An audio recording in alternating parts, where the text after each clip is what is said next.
Evening, Good evening. Yeah. and thank you for joining us for the third talk of the Think Again conclave. Despite all the difficulties that we have faced over the past year, we have continued to believe that anything but learning can stop. It is with this pursuit in mind, I'd like to invite our speaker, Mr. Reinhold Messner. Impossible being made possible is the one phrase that Mr. Messner embodies. Let's have a glimpse of his life and his innumerable feats. Mr. Messner is one of the oldest and strongest proponents of what is called to be the alpine style of mountaineering. He is the first human to climb 14 8,000-meter mountains in the world. With his partner Peter Hebler, Mr. Messner became the first person to scale Everest without any oxygen supplements. He achieved this feat solo in 1980 and became the first person to do so. Mr. Messner was also the first person to cross Antarctica and Greenland with neither snowmobiles nor dog sleds, and he also crossed the Gobi Desert alone. For his commitment towards sharing his adventures and passion for the mountain environment, which include his numerous works of literature, 6 Messner Mountain Museums, starting in 2006, were established. These museums are dedicated to art, culture, religion, and peculiarities of mountain world all around the world. He has also written more than 60 books sharing his mountaineering journey and experiences. It is indeed an honor to have been graced by your presence and to have a personality of your stature to guide us all today. Over to you, Mr. Messner. Thank you. The topic of the talk is blitzscaling your own summits, and you will be sharing your journey all throughout from the start to the end, like till now. Generally, I have to say that alpinism, especially years, beginning in the Alps, with the goal to overcome the impossible of yesterday. It means, in the words of today, the young generations. Sorry to interrupt you, sir. Beginning onwards. Sir, there's some network issue on your side. Can you please reconnect? You don't see me anymore. You don't hear me anymore. No, I can hear and see you right now. You can start, sir. Can you start? Okay, I can go ahead. Each young generation is trying to make possible what the last generation defined this impossible. So the Everest without oxygen masks was one of the goals of this kind. All the climbers, they did Everest before us, and the doctors and the physicians said, this is not possible. For the fact that the lack of oxygen in the top area is so bad that human beings could not survive up there. We tried. We did not go to fulfill our dream. We went to try to see how far we can go, Peter Haberler and myself. And we were lucky. We had not a good day. It was very cold. It was very windy. But anyway, we were well prepared, well acclimatized. This is very important. Just before going to the summit, I went up to the South Col, putting a tent up there. Afterwards, I had a snowstorm. I had to be up there for 2 nights and 2 days without any possibility to descend because the weather conditions didn't allow it. And afterwards, we went back to base camp, started again. We went up the whole way and we tried the summit and we were lucky. And climbing Mount Everest without any supplementary oxygen, I became quite sure, no, I became 100% sure that all the 8,000-meter peaks are possible without oxygen. And so it was also possible to approach these mountains with a small scale of money, of equipment, of helpers. When Hillary climbed Everest in 1953, this was a great, big, heavy, expensive expedition. I would never have in my life the money to pay for such an expedition.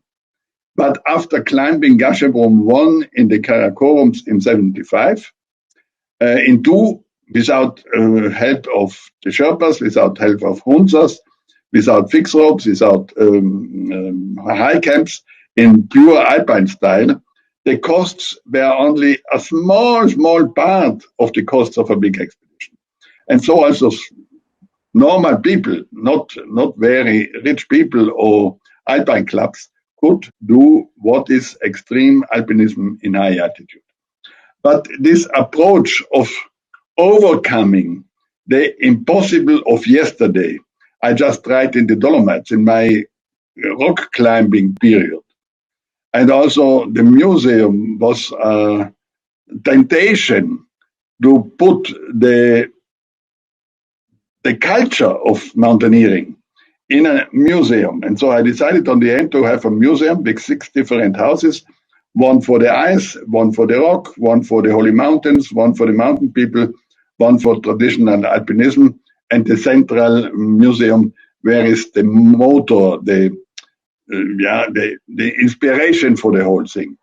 And this is functioning free market way. We have no subventions from the local government.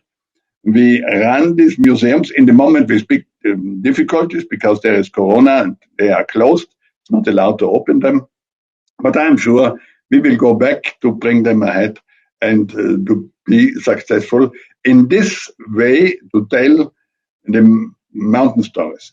In the last 20 years, I became a storyteller, especially with films and also with my books.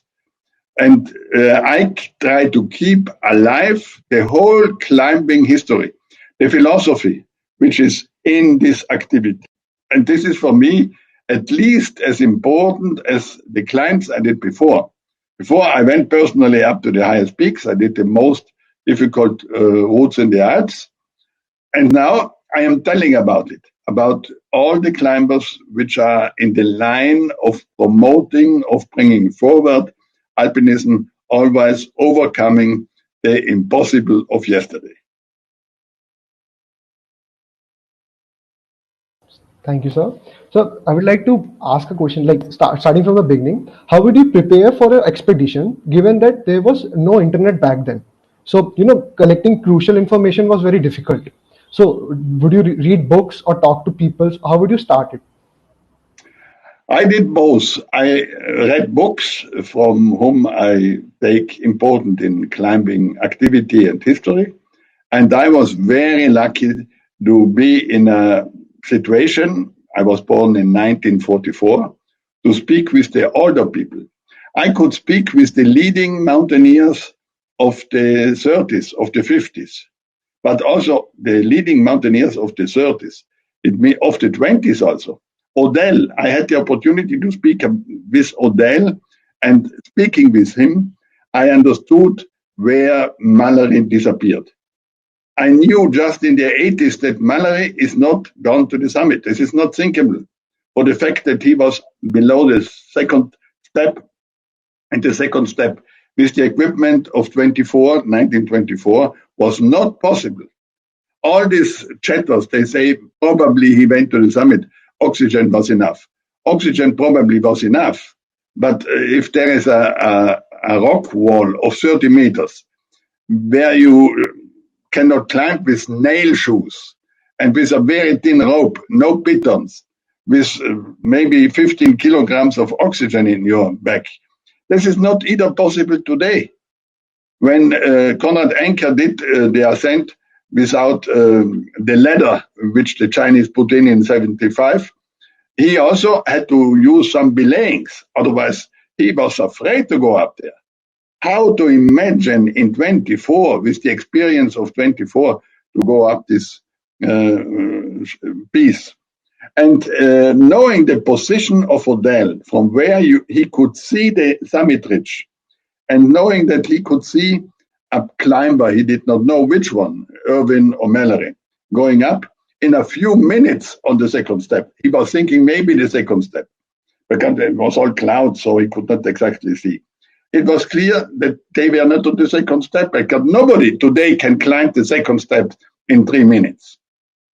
They were probably on the first step, coming over the first step. There you can hike, there you can go, there's a few minutes, okay, but not the second step. And you see now that in my work today, I am studying for months to find out the reality. I don't speak about truth. Truth is something else. I speak about reality. And so I prepared also my expedition. I spoke with the older climbers. I read their books. I tried to improve the equipment to make it lighter because lightness is the most important thing in the altitude.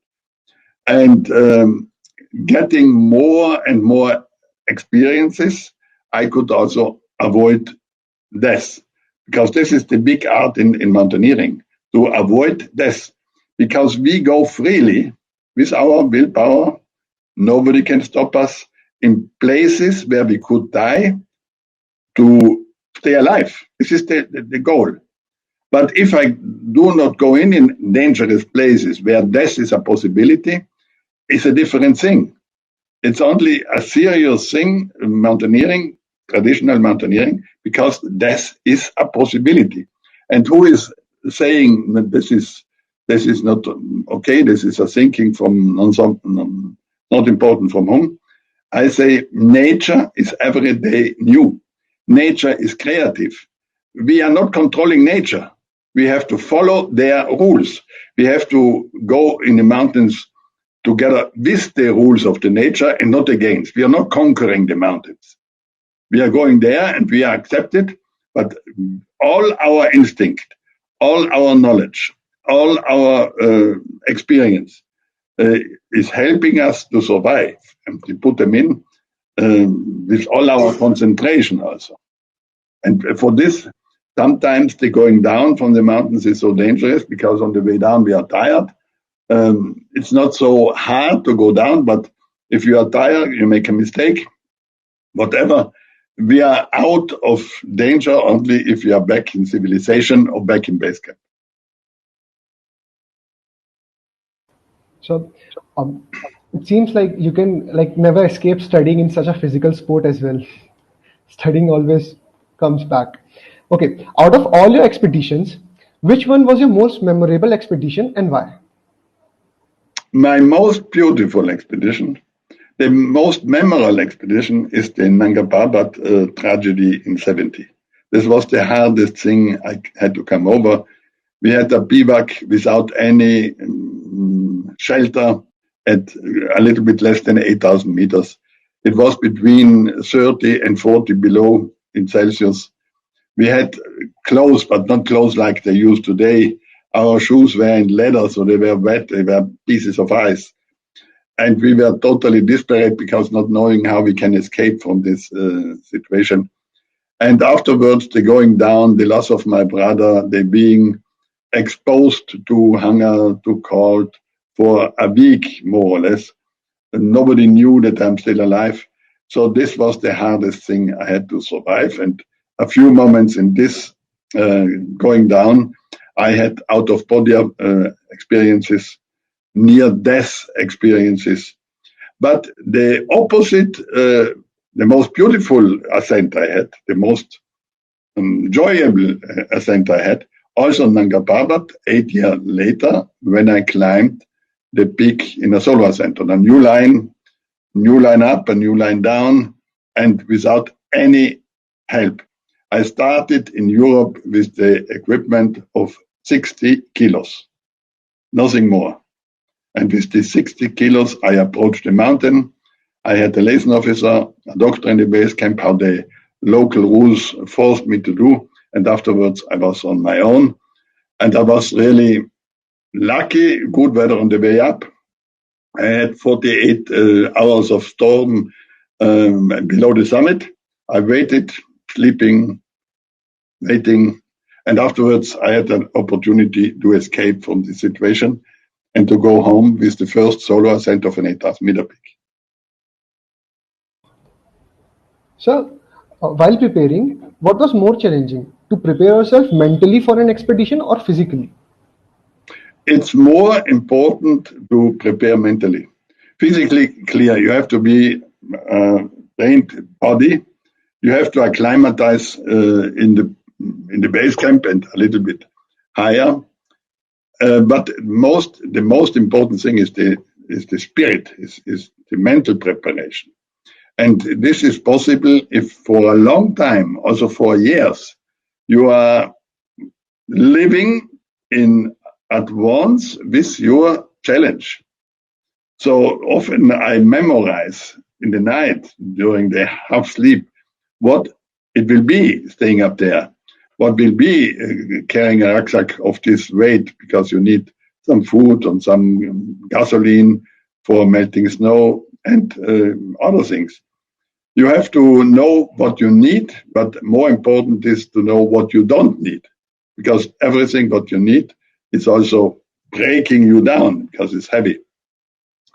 And normally, on the beginning, I had one goal in my mind, and I was focusing more and more on this goal, and motivation was growing automatically because I was imagination. I had an imagination what will happen there and there and there, going higher and higher. But later I learned that it is important to have one goal in the center of the focus and some goals a little bit behind in far ground. Otherwise, coming down, sometimes I fell in a big dark hole. I fulfilled my dream, and now I was empty. I had not more a possibility to go in love with one of my projects.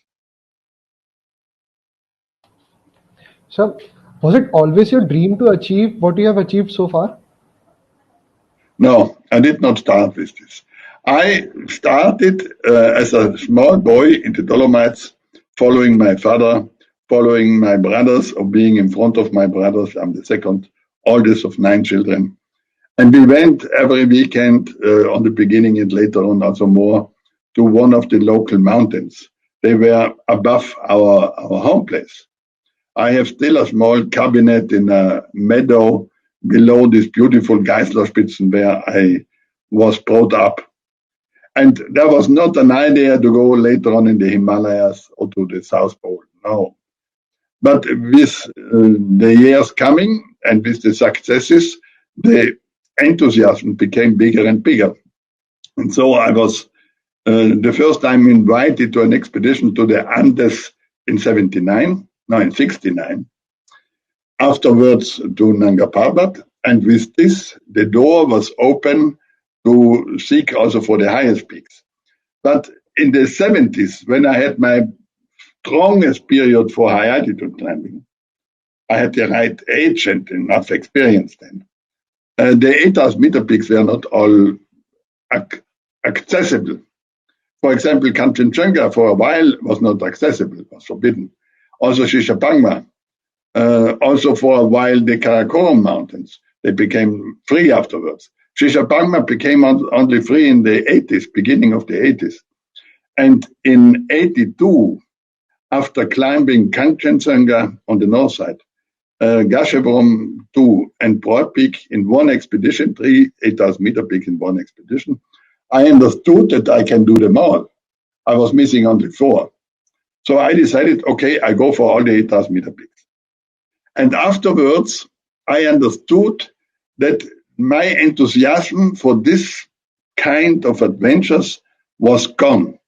I could still go once more on K2, once more on Kanchenjunga. But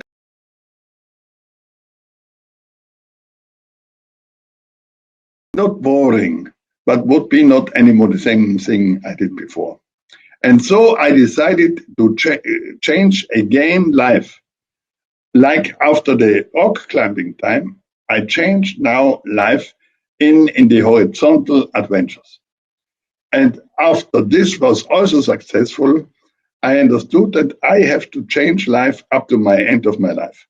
So a year ago with my wife, I invented a new project. This is Messner Mountain Heritage, where I will bring this philosophy, this traditional mountaineering to other places. And I will help to make a museum, for example, now in Nepal, We make a museum in Solokhumbu where we tell about the Sherpas, especially about the Sherpas and the Himalayas. How the Sherpas came from eastern Tibet to Nepal, how they became the helpers for the English people 100 years ago, up to the moment when Nirmal Purja climbed K2 in winter or in 7 months all the 8,000 meter peaks. This is my responsibility. The museum will not be mine. It will be from a local responsible man. But I am helping him to do something strong. And this is maybe the last period of my life. And I was not either 3 years ago thinking about such a new project. But slowly discussing, speaking, this project came up. Corona cut it for a while. We don't know how long, but be sure that we will take it up again and bring it forward. So, what is it about crossing deserts of the Gobi and the Antarctica and Greenland that really attracted you towards it? And what were the difficult challenges that you face while doing so? Having done many expeditions to the mountains and having read some stories about Antarctica, especially the Shackleton story, I decided to take over from the high places the adventure to lower places. To make out an adventure of a human activity, you have to put in difficulties, and the adventurer has to be able to overcome these difficulties. So you need the ability, and you have to learn a long time to have the ability to overcome difficult rock or difficult ice pieces. But there is also some danger if you go in high places. Only a stone coming from high place can kill you. You yourself are under the gravity and you can fall. The third important ingredient for making out an adventure of normal human activity is the exposure. It's a big difference if you do something under control of a rope, which is coming from up, in control in a climbing hall where it's good weather because this is indoor, or you do it somewhere far away in the cold, in the storm, 1,000 meters above the ground.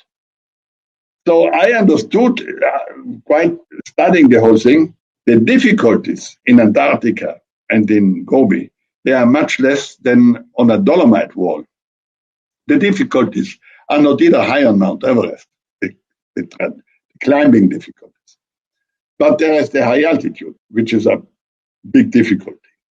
The danger on high places are much bigger than the danger in the Dolomites because a storm has more power, the cold is higher, and especially the whole dimension are so big that a small avalanche coming from high up can be so great, so big in your place that you have no chance, you cannot escape anymore. But also the danger in Antarctica is not so big like on Everest. Okay, the storms are stronger, but you have a stronger tent. You can pull it. You don't have to carry it on your back.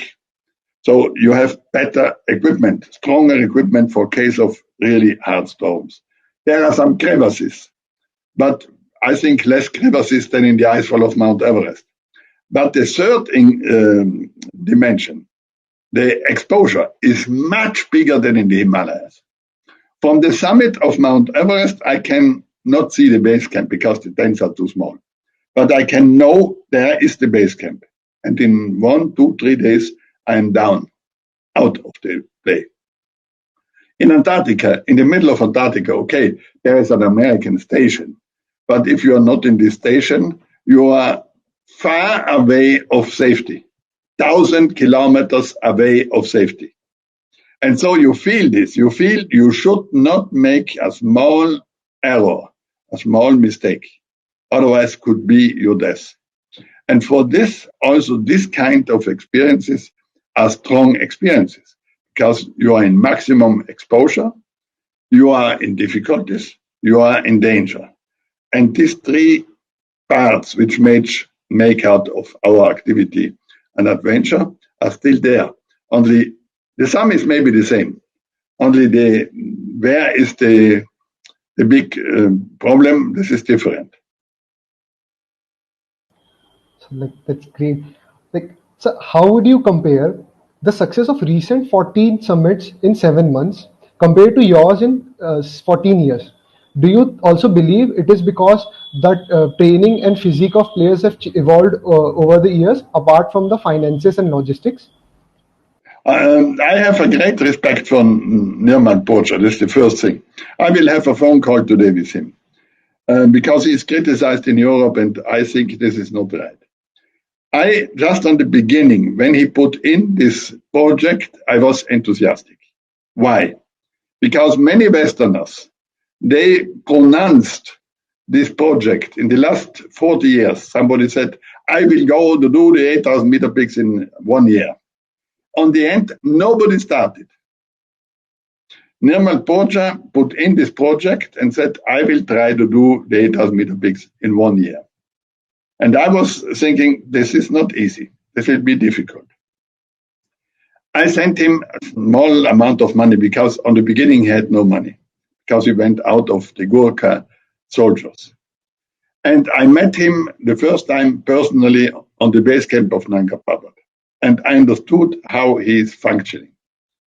He never pronounced that he will go on the summit always without oxygen. He said, I will go with oxygen where it is necessary and without where I don't need it.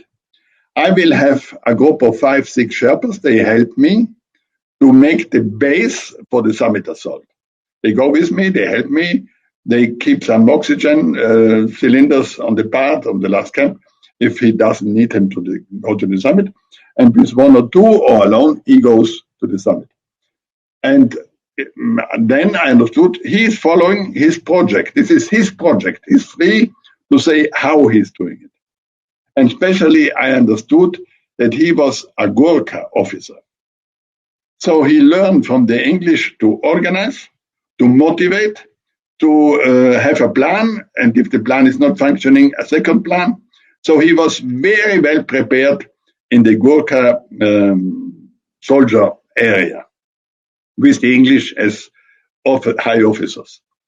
And he quit with the Gurkha soldiers, and he became not a mountain guide, a leader of an expedition. And he was successful. The second thing was K2 in the winter. K2 was tried in the last 20 years more than 20 times to be climbed in the winter. It's the last 8,000 meter peaks unclimbed in the winter. And he went there again with his project, a clear project, and he did it. And he is not responsible for the people that died after him trying to go up there following his logistics. His logistics were functioning for Nirmal Pocha and his people because they were very hard. And this is very interesting. Now we have seen that the local people of the Himalayas, this could be also Indians, this can be Pakistani, this can be Nepali, Sherpas, Bhutanese. They overcome in the normal approach to the 8,000 meter peaks the knowledge of the Westerners. And especially this year, in 1921, the first time a British expedition came to Darjeeling and they went up to Kalimpong, they found the Sherpas there. They were not guides then. They were helpers. They were labor people. They helped the British to put up the camps, to bring the early morning tea, to bring the loads to the higher camps and so on. But with the British, the Sherpas learned to deal with them, to help them. And exactly in 100 years, they became leading. Now the British will serve the Sherpas and we will serve the Sherpas and not they anymore us. And I'm very happy about it. And I think also if this high altitude tourism is not my taste, I'm not happy about it. But this is existing now. And many people around the world, they'd like to go on Everest, on this pista, be helped up to the summit. why the Westerners should make this business. The Sherpas are better. Why the Sherpas should only be paid for labor work and not for organizing the whole thing. And you will see we will have a lot of discussions in the next years looking to the whole thing from a touristical perspective and from a mountaineering perspective. But Nirmal Purchad, this is no doubt, helped the Sherpas to show now they are taking over. And they have my congratulations. So, would you call yourself a travel enthusiast? Apart from the mountaineering, what other adventure sports you like? I'm calling myself a half nomad. There are many nomads still in northern India and in Tibet and also in Africa. And I am also going out for a few months, coming back home, doing some activity for making the money for the next trip. And it will get less and less being a half nomad. But before the pandemic came in, we were in Nepal and in Bhutan, and afterwards we were in Eastern Africa, in Ethiopia, also in the mountains to study the mountain people there. And so I am going where my health and my age is allowing that I'm going. But I'm not used to it, but this is my spirit. I am a half nomad. Like many Tibetans, they go with their yaks from one place to the next and finding grazing land. And with this spirit, I crossed also the Gobi Desert. I did not go 2,000 kilometers without any help. I found local people with yaks, with camels, with horses. I sometimes took some horses from them so I could hike normally or go on a horse. But I had also some long distances without anybody because there was pure desert, no water, nothing. That was also difficult. But on the end, I had the difficulties that I had to overcome a pass of 5,000 meters, quite hard because I was tired, to go back to civilization. So let's talk about your Messner mountain museums. So how do you get the idea for making those majestic mountain museums, and how did you choose the location for them? First of all, just in '68, I wrote an article, maybe you have read it also in India, with the title Murder of the Impossible. And in this article, I spoke of the fact that if we use all the technical equipment available, we could overcome mountaineering. We can fly with a helicopter also in the future on the summit to Everest. But this is not mountaineering. This is a technical goal, climbing Everest with a helicopter, or doing a Dolomite wall with a lot of bolts. And after this article, there was a big discussion all over Europe. It was translated in many languages, also in America, in Japan. I don't know in India. It's also not so important. And after a while of this discussion, a very old lady, I think she was 96, wrote me a letter and said, I read your article, and this article remembered me my love in my young years. And this love was Paul Preuss. Paul Preuss was a Jew living in Vienna, and he was the most intelligent mountaineer we had. He was studying biology, the second doctor title. He did many ascents, and he did a lot of writing, philosophy on mountaineering. And I knew this name because I read about him. Later on, I did a biography on him. And before dying, this lady sent me the hammer, the climbing hammer. It's a very small, like for putting away ice and for putting some pitons, a hammer. And she wrote in a letter, this hammer is for you, but you have to give him on the end of your life to a climber with the same vision, like me or like Paul Preuss, or to put it in a public museum. So I had this hammer in my cellar, and I knew once I have to think about this hammer. I have a responsibility. And on the end, I decided to make around this hammer a museum. And in the meanwhile, I have thousands of relicts of famous climbers, ropes and pitons and ice axes and shoes. And I have a big collection of art, pictures especially.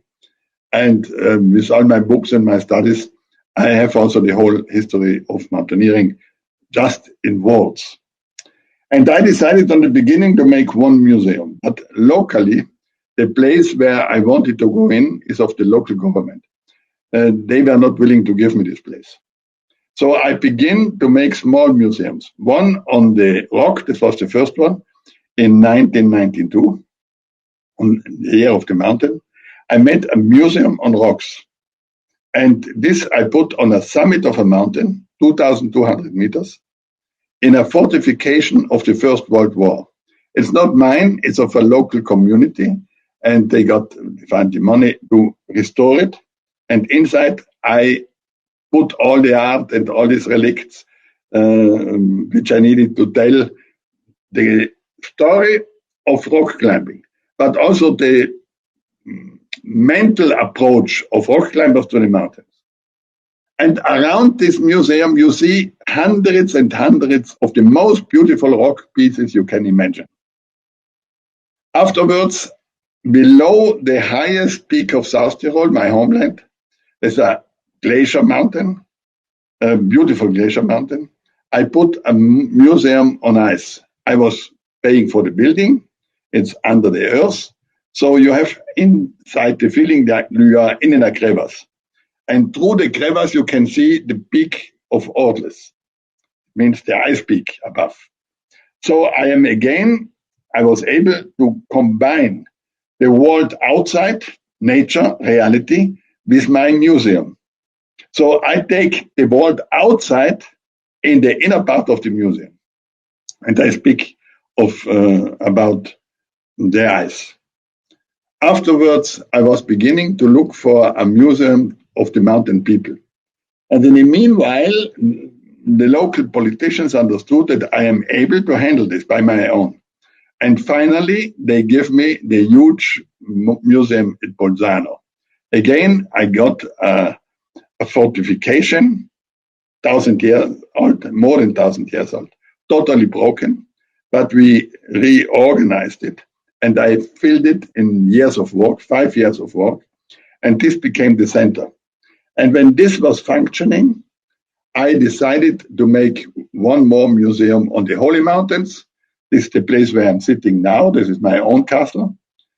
I made one more place of the mountain people in another castle they offered me because they understood that in the meanwhile, I don't need any subventions. And on the end, I made in a beautiful structure done by Zaha Hadid, a famous architect, again on a high place, a museum on the traditional mountaineering. And then you see out on the windows, you see partly the ice peaks and partly the rock peaks, where traditional mountaineering is happening. So this was the art of doing. The most important thing was to find the right locations. And the right location, there's no doubt, is not in the city. The right location is where the mountains are there.